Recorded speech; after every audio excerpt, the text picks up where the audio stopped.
difícil é reconhecer a unção de Deus. Eu já estive conversando com filhos de pastores, e um em especial, esse jovem chorou copiosamente e disse para mim: toda vez que eu vou à igreja,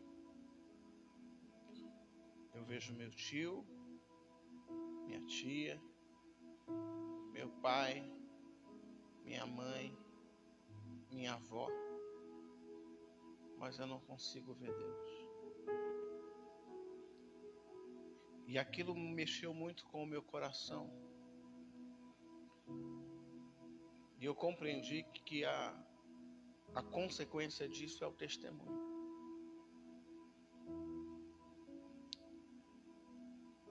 E por isso Jesus era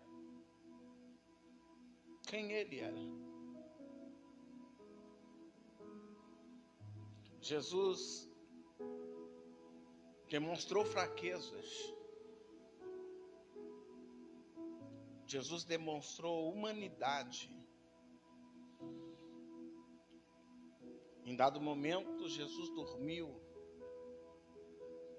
Estava cansado. E aparentemente era uma fraqueza, por quê? Porque os discípulos estavam acordados. E Jesus apresentou um cansaço que os discípulos não tinham. Mas ele teve. Em outro momento ele expressa a emoção, chorando. E os discípulos ficaram observando Jesus. Porque Jesus chorava e os discípulos não. Jesus estava mostrando uma certa fragilidade em seus sentimentos.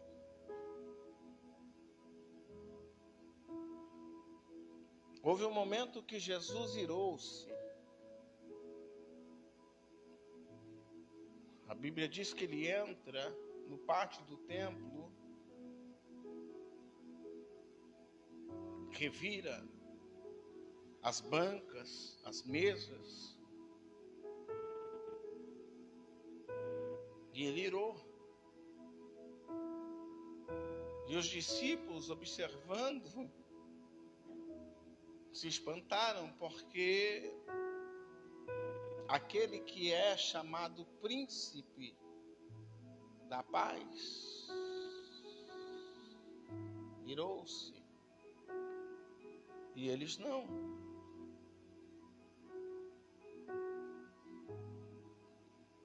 A Bíblia diz que Jesus teve fome.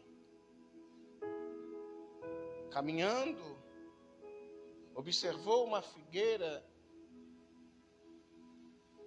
E o texto diz: e tendo fome, procurou um figo. E não encontrando o figo na figueira, ele amaldiçoou a figueira, porque estava com fome. Os discípulos, a contrapartida, observando, se espantaram. Por quê? Porque Jesus teve fome e amaldiçoou a figueira. E eles mesmos não tinham fome, não estavam com fome. E se espantaram porque nenhum deles nunca tiveram uma reação como esta, de amaldiçoar uma figueira, uma árvore que estava indiferente a eles. Então perceba que Jesus demonstra aos seus discípulos a sua humanidade, a sua natureza. Mas contudo ele tem um equilíbrio. Porque da mesma sorte que ele é humano, ele é espiritual. Por quê, bispo? Porque a vida é feita de equilíbrio. E o nosso problema, muitas vezes, é que a gente quer esconder a nossa humanidade e querer sempre ressaltar a espiritualidade da nossa vida. Só que nós não somos só espirituais. Somos seres humanos, limitados, em vários sentidos.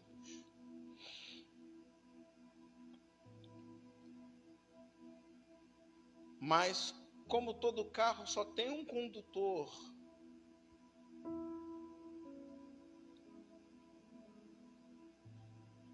e não obstante o restante é passageiro,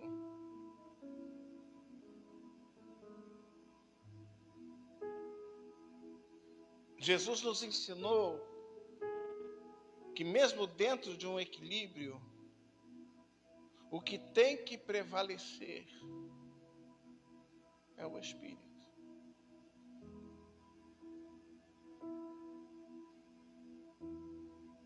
Ele teve fome, mas mesmo assim não comeu. Ele teve sono, mas quando despertado não murmurou, solucionou problemas.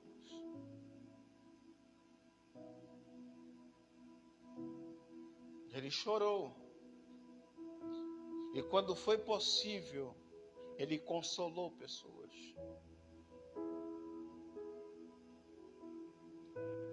Porque todos os sentimentos que ele vivenciava, não vivenciava por ele. Ao bem da verdade, era o reflexo daquilo que as pessoas iriam passar. E não passaram por causa dele. Ele teve fome para que os discípulos se alimentassem. Ele chorou para que outros sorrissem. Ele se fez fraco para que outros nele fossem fortes. Ele sofreu para que a gente não sentisse sofrimento.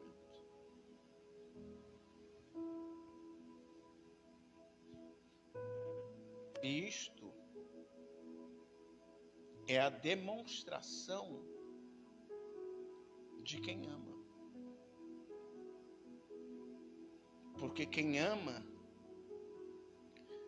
aniquila-se a si mesmo para que o outro possa viver. Vou pegar aqui o exemplo da Carol com a Ana Lu, né? Ali. Tenho certeza que ao longo da vida, a Carol já passou por momentos difíceis, né? Em alguns momentos, que se havia um pão, ela mesmo com fome, dava para Ana Lu comer. Por quê? Porque quem ama, renuncia.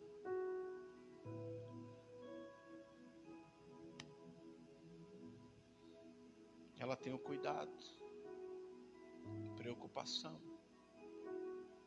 Quantas vezes ela deixou de sair, de fazer alguma coisa? Quantas vezes ela largou o trabalho, correu, porque a filha não estava bem? E atitudes como essas só podem ter quem ama. E ela não precisa dizer para a filha toda hora: eu te amo, eu te amo, eu te amo, eu te amo, eu te amo. Por quê? Porque as atitudes demonstram isso.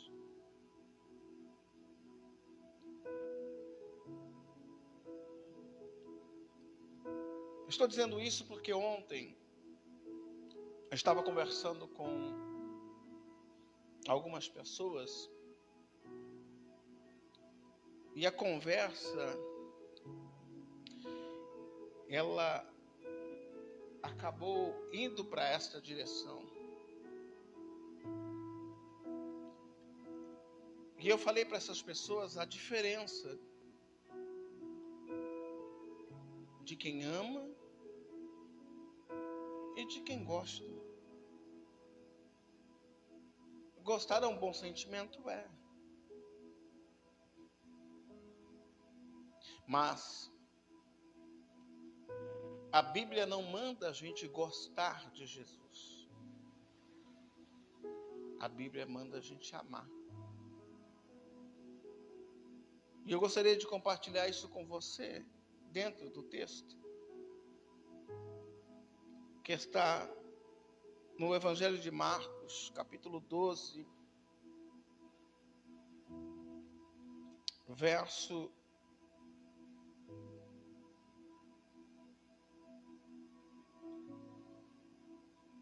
28 a seguir. Evangelho de Marcos, Mateus, Marcos, segundo Evangelho da Bíblia Sagrada.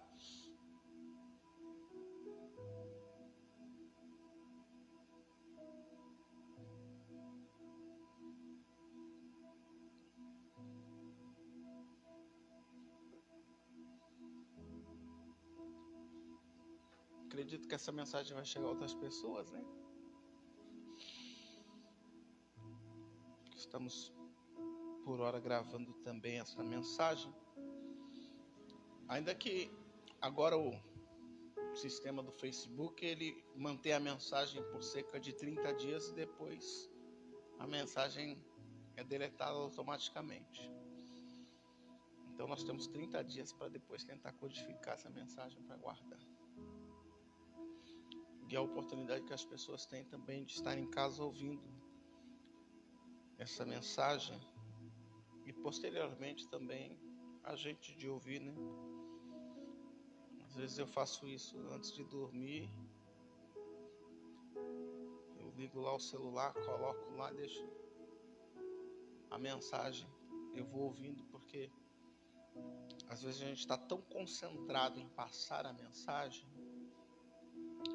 que não dá tempo da gente refletir sobre ela.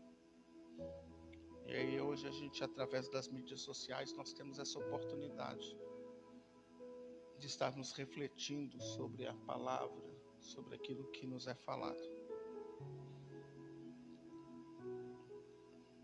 Hoje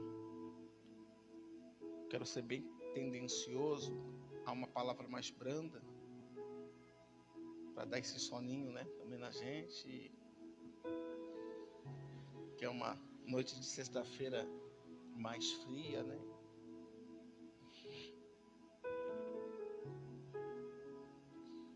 Glória a Deus. Você achou? Amém? Aproximando-se dele um escriba, que o tinha ouvido disputar, e sabendo que lhe tinha respondido bem, perguntou-lhe: qual é o primeiro de todos os mandamentos? E Jesus respondendo: o primeiro de todos os mandamentos é: ouve, Israel, o Senhor nosso Deus é o único Senhor. Amarás, pois, ao Senhor teu Deus de todo o teu coração e de toda a tua alma e de todo o teu entendimento e de todas as tuas forças. Este é o primeiro mandamento. E o segundo, semelhante a este, é: amarás ao teu próximo como a ti mesmo. Não há outro mandamento maior do que estes.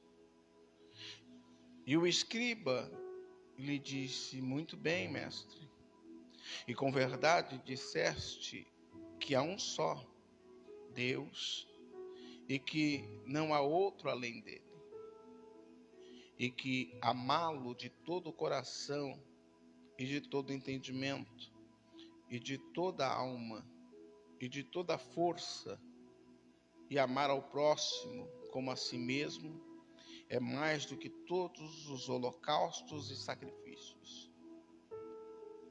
E Jesus, vendo que havia respondido sabiamente, disse-lhe: não estás longe do reino de Deus. E já ninguém ousava lhe perguntar-lhe mais nada. Amém? Aqui nós temos um texto por demais interessante. A Bíblia diz que Jesus havia sido questionado por escribas e fariseus a fim de responder muitas perguntas. Mas entre eles, um certo escriba. E primeiro a gente precisa identificar o que é um escriba. Um escriba é aquele que escreve. É uma pessoa que, dentre o colégio sacerdotal, é separado para escrever as palavras, os pensamentos daqueles que eram eruditos da época. E a Bíblia diz que este jovem escriba, observando Jesus sendo experimentado pelos fariseus, pelos saduceus, pelo colegiado daquela época, e respondendo bem. Este homem tinha dentro de seu coração um questionamento, uma dúvida. E a dúvida era esta: mestre, qual é o maior dos mandamentos?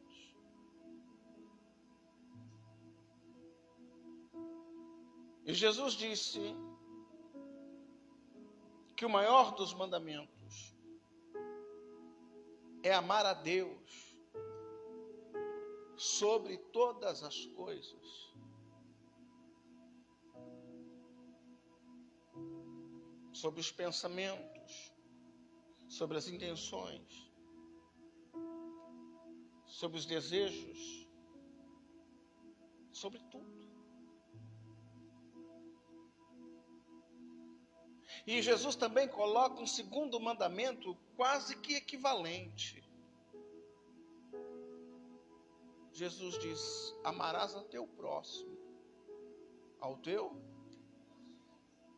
Ele não manda amar quem está longe, ele manda amar quem está próximo, como a si mesmo.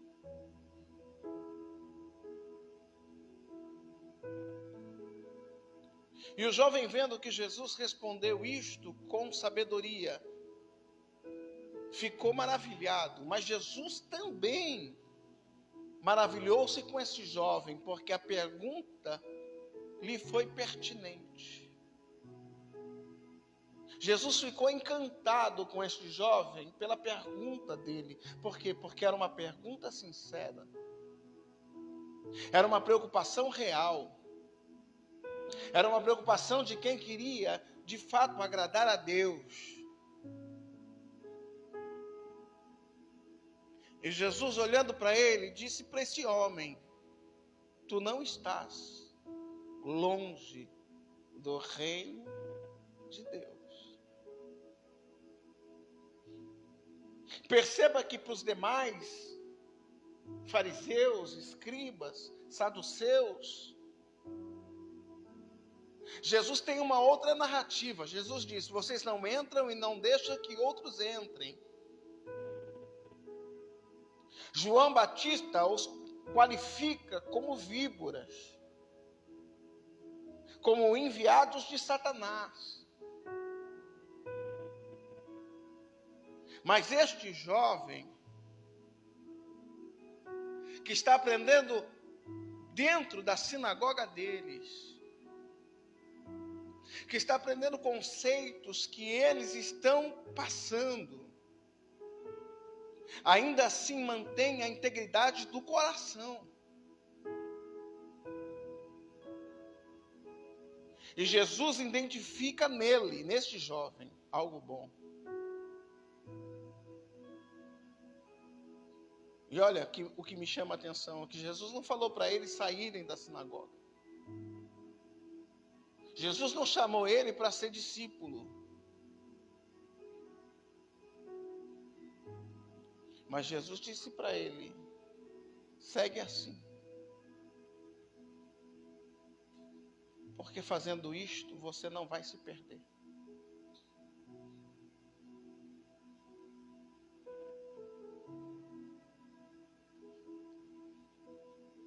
E como eu disse, ontem eu estava conversando basicamente um assunto parecido quanto este.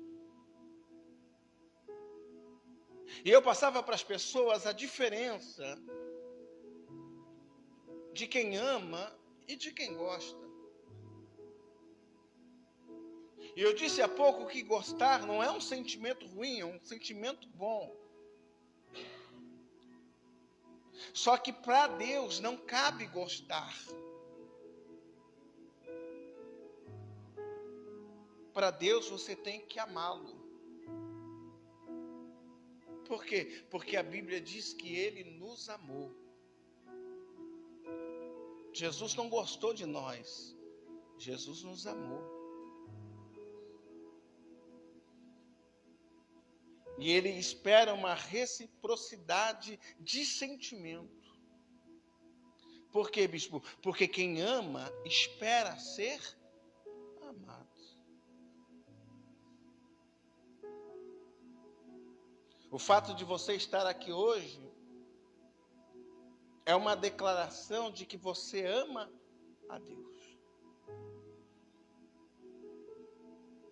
Porque você poderia justificar: bispo, olha, hoje foi uma noite de sexta-feira fria, chuvosa, mas você passou por cima das justificações que a sua alma produziu e disse: eu vou. Mas domingo tem outro culto, não importa, eu vou. Por quê? Porque eu amo. E quem ama quer estar perto. Quem ama não vê cansaço. Quem ama não vê distância.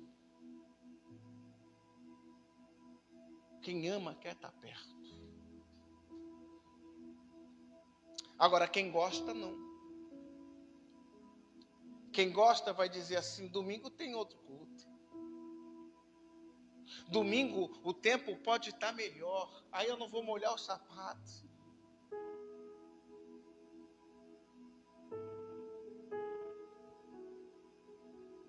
Domingo eu tenho outra oportunidade. Domingo o povo vai estar lá. Domingo tem a mensagem.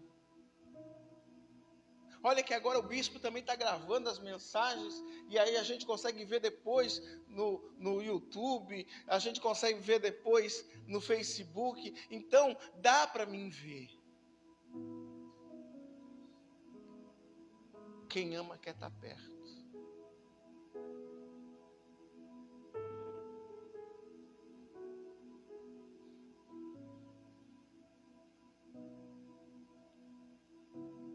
Diz a palavra que o primeiro mandamento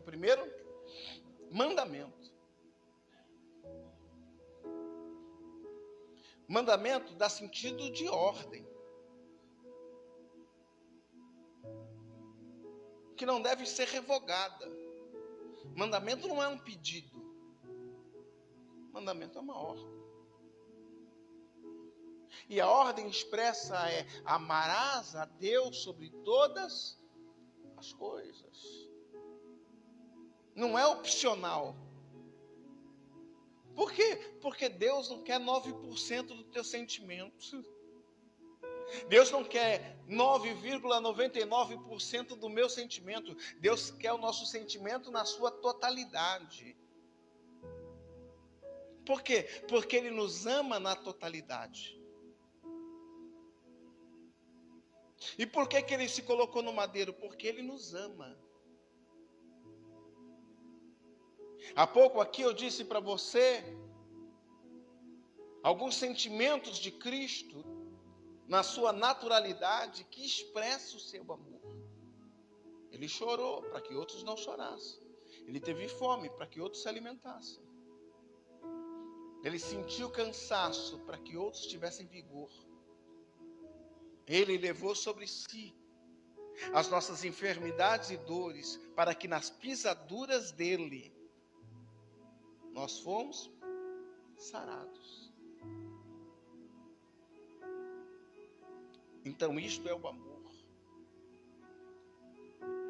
Agora, como é que a gente vai renunciar se a gente não ama?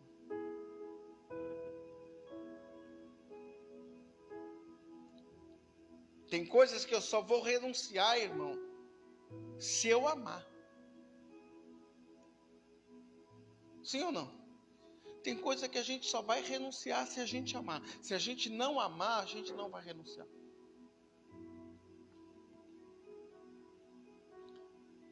Eu não sei se eu poderia entrar nos assuntos meio polêmicos para dar visualização, para dar corte depois.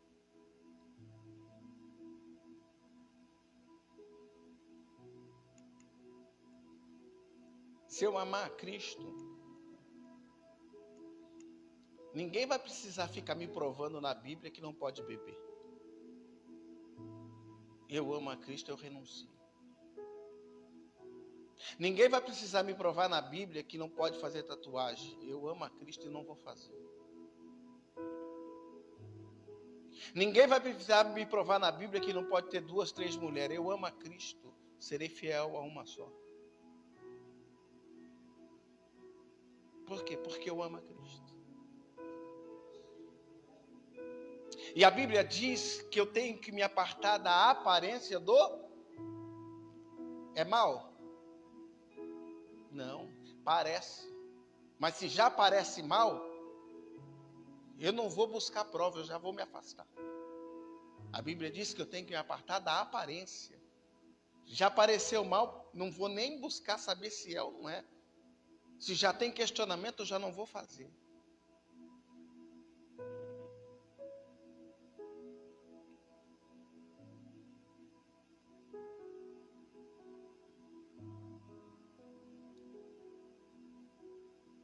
Amar a Deus é renunciar a si mesmo. Desejos infames que são condenados aos olhos do Senhor, eu tenho que renunciar. Amém? Por exemplo, eu vou fazer uma pergunta. Está escrito na Bíblia que eu não posso fumar maconha? Não está. Acho que naquela época nem existia maconha. Eu acho, né? Sei lá. Mas não é porque não está escrito que eu tenho que fazer. Não está escrito que eu não posso fumar. Mas não é porque não está escrito que eu tenho que fazer. Se produz mal, se faz mal, eu vou me apartar. Mesmo como algumas pessoas tendenciosas a dizer que existe uma legalidade. Sim ou não? As pessoas dizem, não, mas era para aquela época, era para aquele dia. Meu irmão, faz mal até hoje. Tem gente que começa a beber uma bicadinha, um golinho. E daqui a pouco está aprisionado na bebida. Aí enquanto uns enriquecem na tristeza do outro, aquela família que tem aquela pessoa que se torna infelizmente dependente, sofre. E ninguém vai lá consolar. Quem pregou a legalidade de que pode fazer, não vai lá para resolver o problema depois. E por isso que Jesus ele nos chama a atenção que temos que ser conscientes. E principalmente aqueles que pregam a palavra devem ter o cuidado com o que diz, como diz. Por quê? Porque uma decisão errada destrói uma família. Uma palavra mal colocada dizima, destrói. Agora Jesus olhou para aquele jovem e pela pergunta do jovem, Jesus viu no jovem uma preocupação. De quê? De agradar a Deus, de amar a Deus. E Jesus disse: você está perto do reino de Deus. Eu tenho uma palavra para você nessa noite, para você que veio, para você que está, para você que vai acompanhar. Você está perto do reino de Deus. A forma que você está demonstrando a Deus, as suas renúncias, a sua busca, porque você tem luta, você tem dores, você tem batalhas, você também cansa, mas mesmo assim, você veio. E você veio porque você ama. Você não precisa alugar um carro de som. Não que seja errado, é até bonito essas homenagens, né? Aí às vezes eu passo por alguns lugares, eu vejo lá, vem um carro de som, uma pessoa lá com microfone, aquela música toda, e é balão, é isso e aquilo. Mas muitos deles fazem isso um dia só. E o ano todo é maltrato, é xingo, é isso e aquilo. Às vezes é melhor nem fazer nada, mas no dia a dia demonstrar a preocupação, o cuidado.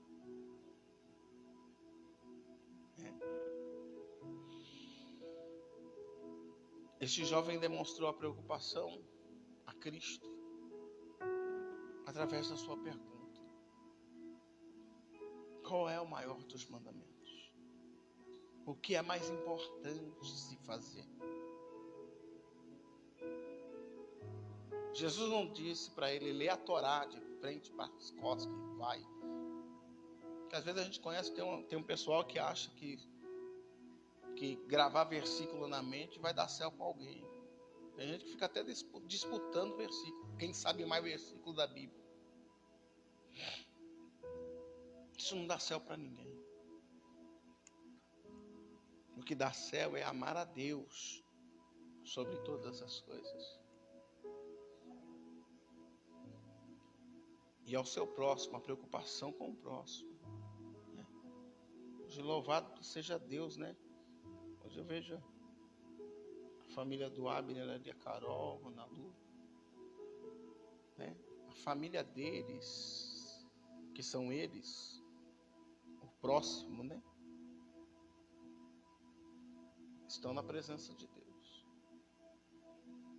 Porque a Bíblia diz: amarás ao teu próximo, quem está perto. Então, por esse casal se preocupar com a filha, por amar a filha, que a filha é onde? Na presença de Deus. Porque quem ama, cuida. Amém, gente?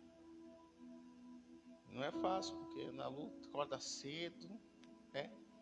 Carol acorda cedo, Abner também, tem as batalhas deles.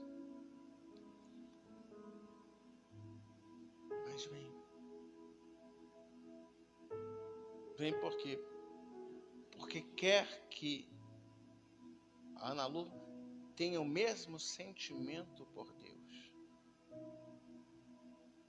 a qual eles também estão procurando ter, para que o lar seja abençoado, para que ela tenha alegria no futuro. E vai ter em nome de Jesus. Porque boas decisões geram bons caminhos. E a melhor decisão que este casal está tomando é essa. De estar na presença do Senhor. De demonstrar, não para mim, não para você, mas a Cristo. Um sacrifício pessoal. Muitas vezes ela não fala para mim, só quando eu pergunto, filha, está cansada? Às vezes ela revela. Mas ela não sai falando para mim todo culto, não, bispo, hoje eu estou cansada, não. Mas tem hora que ela vem, que só a misericórdia se arrastando ali. Jesus, cheguei. E você acha que Jesus não sabe? Sabe. Mas o que trouxe ela? O amor. O que trouxe eles? O amor. O que trouxe você? O amor. Amarás a Deus sobre todas as coisas. Amém, gente? Glória a Deus. Não vou prosseguir não, porque domingo tem mais.